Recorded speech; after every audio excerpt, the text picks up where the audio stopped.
Hello.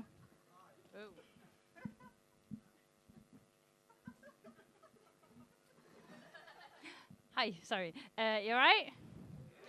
Cool. I want to share with you a little game that I like to play. It's called Opposite Songs.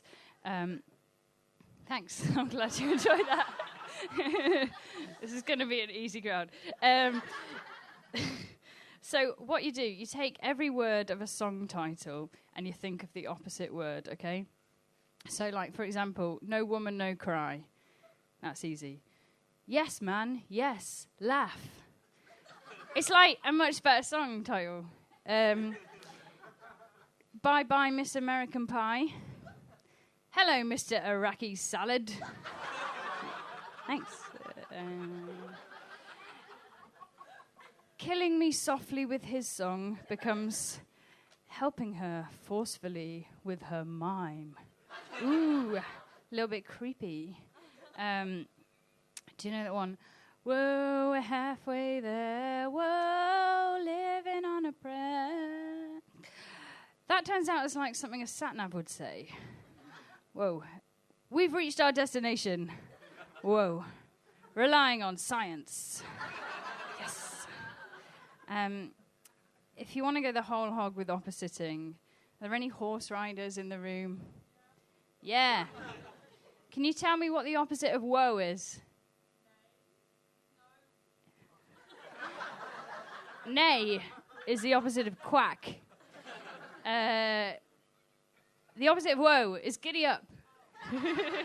How do you ever get your horses to stop?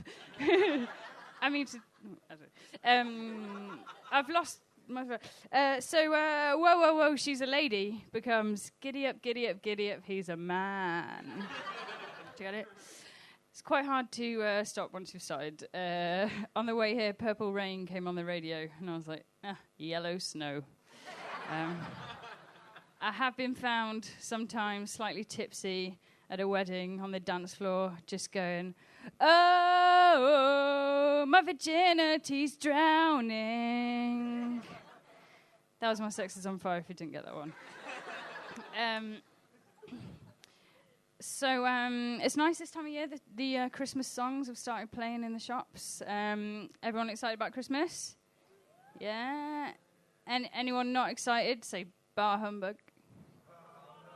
Oh, okay. Well, I like the Christmas songs. I like most of them. There's just one that I don't like, and that is Bob Geldof's Feed the World. I know he means well, bless him, but he's never been to a geography lesson, has he? He's like, where nothing ever grows, no rain or rivers flow. Did a bit of Googling. Turns out banana growing supports 70 million Africans. Did you know last year Kenya exported $1.4 billion worth of tea? Yeah. So it's not nothing. No rain or rivers flow. Can anyone tell me the name of the longest river in the world? It's the Nile. It flows through 3 African countries. There's also... thanks, you've learned a bit tonight, I feel. There's also the Limpopo, the Zambezi, the Congo. They can't all be flowing with the bitter sting of tears, can they? And he's like, there won't be snow in Africa this Christmas time. Now, fair enough, there is a lot less snow in Africa. Maybe just a bit in the mountainous regions. They do have sunshine, though. Like, I feel like maybe they should be writing us a slightly patronising song about how crap our weather is. Like, there won't be sun in Great Britain this Christmas time. The best that they can hope for is light drizzle. Yeah. But I think the crux of the matter comes down to, do they know it's Christmas time at all? I mean, I think, let's find out once and for all. Are there any Africans in tonight? Any? Yeah? Hello? Yeah? Yes. Is that the headline act? Great. I thought so. Do you know it's Christmas time soon? Great.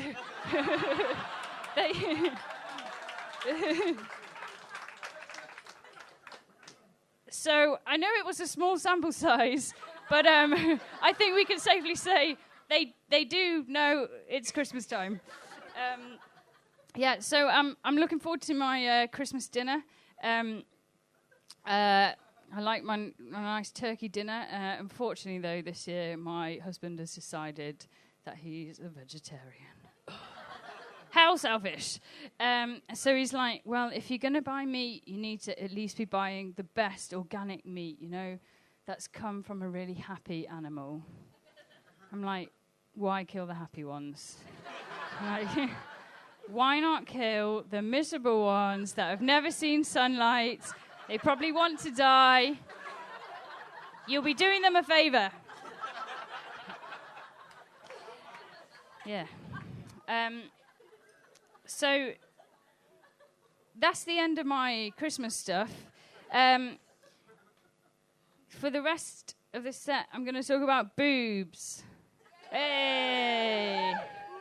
More specifically, breastfeeding. Hey! A mixed response. Because if you have forgotten, that is the point of boobs. They are just balls of fat that babies suck on. Just a little disclaimer before I start this bit. I don't want you thinking, oh, bloody woman coming on here talking about womanly stuff. Let me tell you a little story. In the summer, I first met Freddie Quinn, the host, and he had just watched this documentary about breastfeeding, and he was like, you're a mum, like, why don't you do some stuff about breastfeeding? I was like, really? It's not going to be relatable for most people. And he was like, oh, no, go on, it'll be different and stuff like that. So, don't worry, guys, the patriarchy still exists. I'm just following the orders of a man. I'm going to talk about breastfeeding. I've thought of a male analogy to, keep you on board. If you could wee out cold beer and, share it with your mates, you would, wouldn't you? You'd get over the weirdness. Yeah, it'd be fine. It's exactly the same, I think. So I first learned a bit about breastfeeding when I was pregnant with my first child, and I got invited to a breastfeeding workshop. And they said on the letter, please bring a doll or a teddy. Now, at this point in my life, my house was not filled with dolls and teddies. So these are the options I had available to me.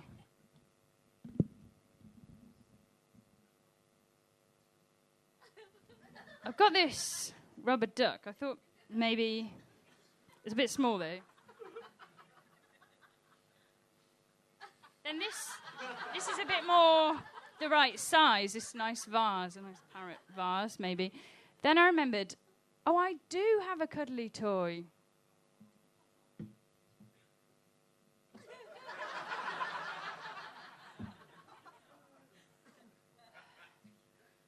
I'm not going to look weird at all like this. No. I did manage to breastfeed, and it was fine. Sometimes I got out of some chores, sometimes it was a bit annoying. I decided I wanted to stop before the baby could talk, because I once went to the library with a friend who had a 2-year-old, and he just shouted, "Babies! Babies! Babies!" at her until she gave in and fed him. And I was like, I don't want that. So I decided to try and get my little boy off breastfeeding.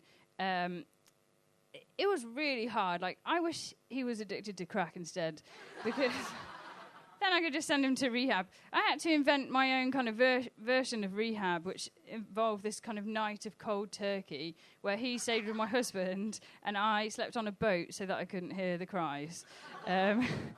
It was sad. I'm on this Facebook breastfeeding forum, and people post things when they finish. They say like, "Oh, I've come to the end of my breastfeeding journey. I'm so proud of what I've achieved." If I was to write an honest end of breastfeeding post, it would go something like this. I'm free, I'm finally free from the shackles of breastfeeding. Woo! Farewell, big leaky boobs.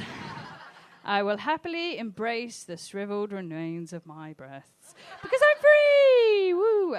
I went out to get myself some new bras.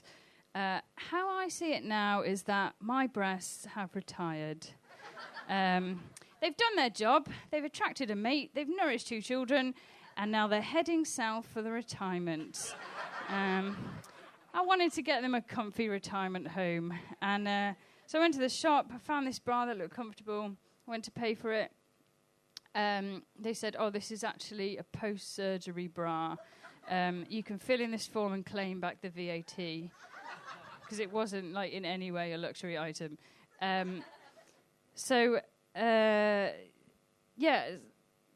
Anyway, I got that. I got home, and I was a bit upset because, like, I said to my husband, I really liked my boobs 10 years ago. And I know he meant to be encouraging. He really meant this as a compliment. He said, "I liked your boobs 5 years ago." Thanks, babe.